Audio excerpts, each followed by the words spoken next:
From MontanaSports.com, this is MTN Sports Extra. Hello and welcome to the final edition of Sports Extra in 2022. I'm your host, Dante Williams, and as we round out the calendar year, we're going to take a look back at some of our best stories from the last 12 months. Kicking it off is Tom Wiley, bringing us this story of a cowboy who is recognized for his perseverance and courage at the Big Sky Pro Rodeo Roundup in August. Now, if you go to a rodeo in central Montana, just follow the laughter. Chances are you'll see a former Shoto cowboy holding court for kids or anyone in search of a good story. And recently, everyone was treated to a good story of what makes this man so much larger than life. A conversation with Rory Torin can go any number of directions. He'll tell you about the time he slipped on a dance floor at his daughter's wedding. There he goes. He might pull out a knife and show you where his nerves are too damaged to feel a poke. You got your knife? Let me just show him. Doesn't even faze me. And he might pull out his phone and show you funny pictures of his kids. I'll show you this picture, Brandon. But on Saturday at the Big Sky Pro Rodeo Roundup, Rory Torin was speechless, perhaps for the first time in his life. His injury may have caused him to change his approach, but he has never allowed it to cause him to miss out. But that award, there is big time something special. Inspiration to all and all that kind of stuff is just like, it's great. Torin was surprised with the Rockies Road Perseverance, Character, and Hope Award, named after the late Rocky Heckman and given out every year by the Heckman family. That it's a tribute to Rocky, too, because he's a cool dude. And giving up has never been an option. We are happy to present this year's buckle to Rory Torin. Rory was a promising cowboy as a teenager, and at age 16 he'd already placed in a few pro rodeos. But an accident before his junior year of high school changed the course of his life. A horse trader brought in 3 or 4 different horses for the rodeo club to try out. And when he hit the horse with his spurs, you gotta start him, and when he hit it, the horse in the shoulder, it reared backwards and bumped him in the back of the chute. He hollered, "Dad, I'm paralyzed." That quick. Rory lost all feeling in his lower body. He was told he'd never walk again, he'd never ride again, but not once did he ever let himself feel down. I never had a moment of that at all. Never. Which was cool. And Tearjerker. I'm very emotional, so it just really gets me when anything with Rory, you know. In the ensuing 46 years, Rory has lived a life many only dream of. He walks with the help of leg braces and crutches. He still breaks and rides horses and wins Amoxie competitions. He's hammered in every fence post on his property by himself. And most important to him, he's been married for 36 years and raised 2 children. Life has been good. It just is. Life has been good to me, and I wouldn't, like I said, I see someone else walking around, nothing wrong with them. I wouldn't shade my life, their families, their wife, their families. I know I have a better one. What Rory has accomplished in his life and what he's overcome isn't special to him, it's just life. When I was second grader in health class, I learned we were dying from the day we were born. I said, well, I got free reign, who cares? It's going to happen one way or the other, so why not? Well, in my opinion, when Rory got paralyzed in a lot of ways, that's what went into his head is, what's going to happen to me now? He's not one to get sentimental, but if there's one thing he hopes people can take from his example, it's this. Just don't waste your life feeling sorry for yourself. Do things. There's tons to do. Just do them. Disability is not a curse. It's a gift, and it's made him a hero to many. You do everything possible that your body, your brain can do. That's what I think. Tom Wiley, MTN Sports. Still to come, how Lance McCutcheon paid tribute to his childhood best friend through his cleats. There's more action online at MontanaSports.com. Welcome back to MTN Sports Extra, powered by MontanaSports.com.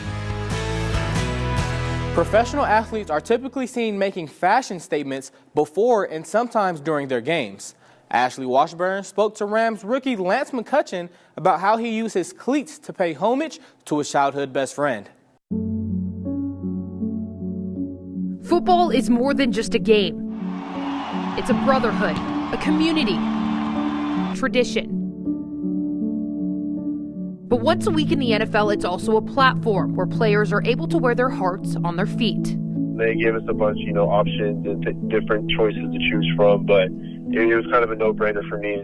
Through the My Cause, My Cleats initiative, Week 13 of the NFL is an opportunity for both players and coaches to reveal their passions behind the game of football, while also raising awareness for organizations that have a special meaning to them. During training camp, Rams rookies had the chance to sort through a list of potential causes, but for Lance McCutcheon, the decision was easy. The reason why I chose mental health and suicide prevention is because that topic really hits home with me. In 8th grade, I lost my best friend to suicide. Connor Mills was your typical 14-year-old boy.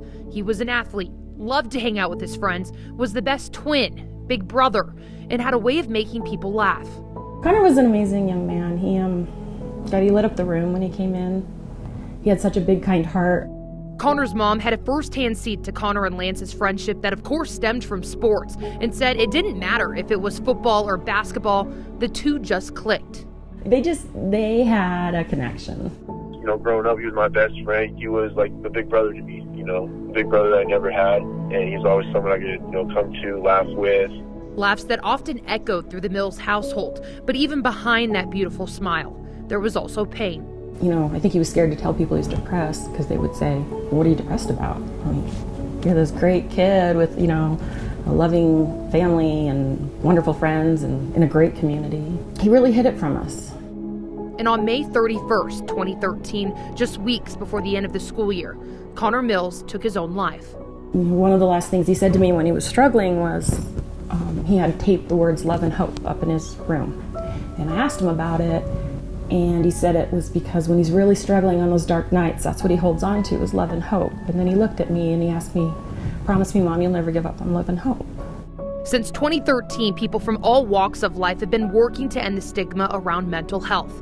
Lance's cleats are just a small piece of the work being done, but if there was one person that was helped during Week 13 of the NFL, it's a step in the right direction. Whoever is struggling with mental health and, has contemplated suicide, I just want to let them know that whatever you're going through, no matter how hard it is, that, the answer is never to take your own life. You have a lot of people, friends and family that love you and care about you and want the best for you and do what they can to help you get through this. I did have a pretty vivid dream not long after where he told me he didn't mean to, but he was just in so much pain. And so that's why I so appreciate Lance shouting out these organizations. I hope people call and when they ever need help. Life without their son, their twin, and their big brother hasn't been easy the last 9 years. But if there was one thing that's certain, they're definitely not giving up on love and hope. In Bozeman, Ashley Washburn, MTN Sports. Coming up, Jay Cone tells us why it's never too late to start living your dream. There's more action online at montanasports.com. Welcome back to MTN Sports Extra, powered by montanasports.com.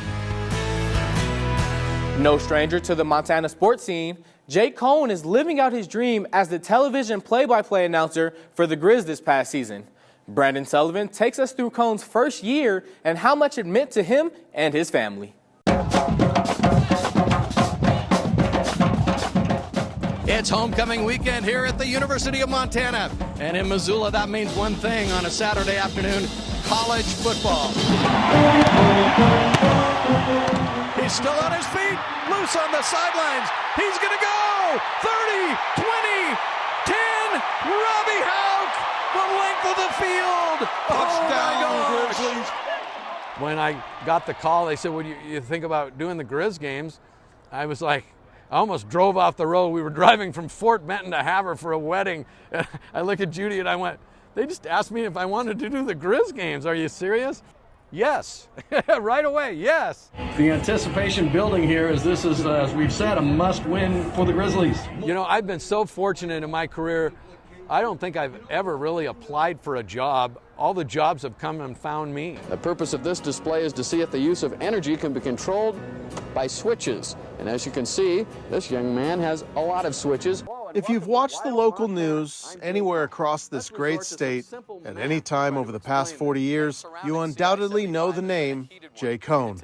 Since starting his career in Helena in 1976, Jay Cone has become part of the fabric of journalism in Montana. Now at 70 years old, Jay is proving that it's never over till it's actually over. Yeah, I guess it's the cherry on top of a career which I pretty much had put into the record books. This is my cheat sheet, and back here I did all the background on almost all the players on the Grizz, learning about them, and this is so I can refer to it in the game. There's a lot of work, but like I told you before, Brennan, it doesn't seem like work. It's just a labor of love. It's been exciting. I can honestly say he loves it.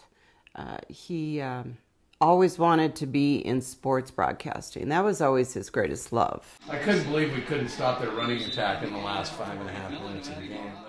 I mean, it's totally him. It really, I know we keep saying it, but it was like his dream job. We have him 3rd and 13. How many 3rd and longs did we have him in this game? The man likes to talk. I do watch Jim Nance on CBS and like Joe Buck last night on Monday Night Football, and just admire how little they do have to say. It was just, wow, this is real. He's really doing this. This is heading into another new adventure. The weather is perfect. That first game, it was so great to have Judy here. It was very emotional for her. We were thinking about Melanie, still emotional. Yeah, Melanie was diagnosed with cervical cancer, a very aggressive small cell cancer, and she fought it with all the courage and strength she had. She was a fiery young lady. We just couldn't believe what that cancer did to her and how quickly it took her. 11 months and we lost her. Mel!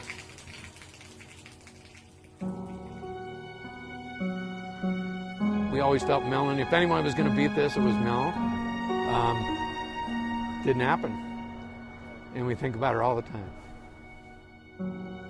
Melanie, the pretty, spunky little Butte High firecracker, was Jay and Judy's oldest. And like her dad, Melanie loved to talk. She was incredibly loyal and passionate about literally everything. She loved her family fiercely, especially her son Caleb. And she was by far and away the biggest Grizz fan I'd ever met. The saddest thing that when we got the news about the Grizz, we couldn't tell Melanie. The first thing out of my mouth was, I wish she was here to share this news with. Because nobody would have been happier. Sorry. She was really proud of him and expressed that a lot. I looked at Judy and said, she knows. She's been behind the whole thing. She was pulling all the strings to make this happen. Jay and Judy have spent the better part of their lives together, 44 years to be exact. And for most of that time, Mel was just down the road. Following in her father's footsteps, Melanie graduated from the University of Montana with a degree in broadcasting and worked side by side with her dad for 20 years. To say that Melanie was Jay's biggest fan just doesn't do it justice. As seen in his retirement send-off in 2018, Melanie adored him. You know, he's a great dad, he's a great grandfather, and he's a really great coworker. He is such a huge role model for me. I think Jay had a really strong feeling that one of the reasons that he was doing these games was because of her. She was all about Grizz football. The girl had a huge wardrobe that would have filled most closets with just Grizz gear. There's a big Grizz party going on up in heaven, and she's leading the charge, but I feel her. There's no doubt Melanie is here with us every time we're here. I feel it, and I believe it. He's loose on the sidelines. 20, 15, 5. That's another touchdown for the Montana Grizzlies. I just feel so blessed that all this could be possible. I'm still kind of shaking my head. I can't really believe it to this day. After the break, former Lions tight end discusses how Guardian caps will help reduce concussions in football. Download our free app and take MTN Sports with you. Just search Montana Sports in the App Store. Welcome back to MTN Sports Extra, powered by MontanaSports.com. This year, the football world was introduced to a new technology that can help reduce the risk of head injury. Kennedy Broadwell sat with former Lions tight end Casey Fitzsimmons to discuss how these new Guardian caps will help. Anyone with friends or family that plays football knows how injury-prone this sport can make you. But now, with modern technology, we can help fight that. These are Guardian caps, and for the first 14 NFL practices of 2022 training camp, offensive linemen, defensive linemen, linebackers, and tight ends are required to wear them. According to the NFL, these caps can reduce impact by 10%, 20% if both parties are wearing them. I sat down with former Detroit Lions and Carroll College tight end Casey Fitzsimmons, who now lives a quiet life on a ranch in central Montana. He unfortunately knows the consequences of taking hits at the NFL level. My team, the Lions, I had a special helmet because of my concussions, and I had a chin strap and I wore a mouth guard. I did all the precautions, and I had a special chin strap that was secured. It was December 6, 2009, with 8 minutes and 5 seconds remaining in the game. A 1st and 10 from the Detroit 25 that became the last of Fitzsimmons' football career. But things happen, right? And so, and the right contact at the right time in a certain situation, it popped my helmet off, and then it was a double hit with his helmet and then my head hitting the ground. And so I look back at that, and there's nothing you can do. You know, the thing that should have done is I should have not fought for the extra 2 yards. Fitzsimmons recalls his first concussion. It was his rookie year during a preseason game against the Cleveland Browns. He went on to play 7 seasons with the Lions. I didn't want to retire, and I didn't want to accept the fact that maybe there was something wrong. You see, when you get to a level of the NFL or any professional sports and the work and the time and the effort that you put into it to get there, you spend the remaining time winning and trying to stay there. For me, I'm an ultra competitor, and I never wanted to walk away from it. I was forced out of it, and people ask me today, would you still do this? And I say absolutely. Fitzsimmons is an advocate for the NFL pushing Guardian caps for players and taking other steps to help avoid brain trauma. Anytime you take away the risk of going through what I went through is a plus, and keeping guys on the field longer, keeping contact and brain trauma down to a minimal is key. It's not going to reduce it because you still got to play on Sundays, right? And so there's still going to be concussions, there's still going to be brain injuries, but if you can reduce the risk of long-term, head hits, I think it's a great thing. And I think any step forward in protecting a brain is really, really important because you only get one brain. And once something happens to it, the fixing of it is, probably at 0%. Speaking with Fitzsimmons, he acknowledges that injury cannot ever be fully prevented in football, and only very few will play at an elite level. But taking steps to reduce brain injuries from a young age can mean those players won't be paying the price in their 20s. In Helena, Kennedy Broadwell, MTN Sports. Stay tuned. We'll be right back. There's more action online at MontanaSports.com. Welcome back to MTN Sports Extra, powered by MontanaSports.com. You don't stop performing because you grow old. You grow old because you stop performing. And Charlotte Sandel, she refuses to grow old. Luke Shelton sat down with Sandel and talked about how she still competes in swim meets at 100 years old. For years, I diligently came down to the Butte YMCA just about every day and put my laps in. Well, somewhere along the way, I lost motivation. But after meeting a woman in a swimming class of her own, I realized I have no excuse to not get back in the pool. If they see someone at my age who can do it, then they figure they can do it too.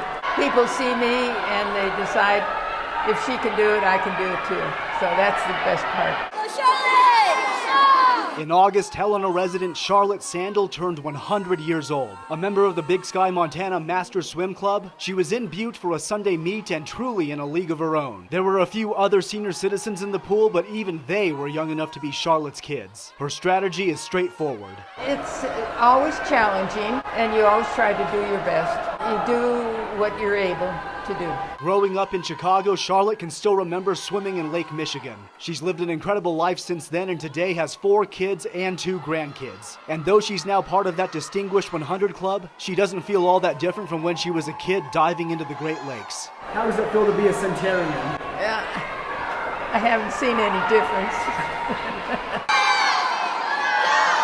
Ask any of the hundreds of people packed into the Y to describe Charlotte, and the word inspiring won't be far behind. So we watched Charlotte swim at the swim meets over the years as a master swimmer. And last year she was 99 and competed, and this year she turned 100, which we just thought was so amazing and really wanted to spread the news about this incredible swimmer. You know, I always tell my kids that swimming is a lifetime sport, and Charlotte proves that it absolutely is. Making it to 100 is a remarkable feat, and Charlotte's advice on hitting that milestone is surprisingly simple. I'm sure you're asked this all the time, what is the secret to a long life? Getting in the water. Well, and never smoking. In Butte, Luke Shelton, MTN Sports. Thank you for tuning in to this week's edition of Sports Extra. I'm Dante Williams, wishing you all a Happy New Year.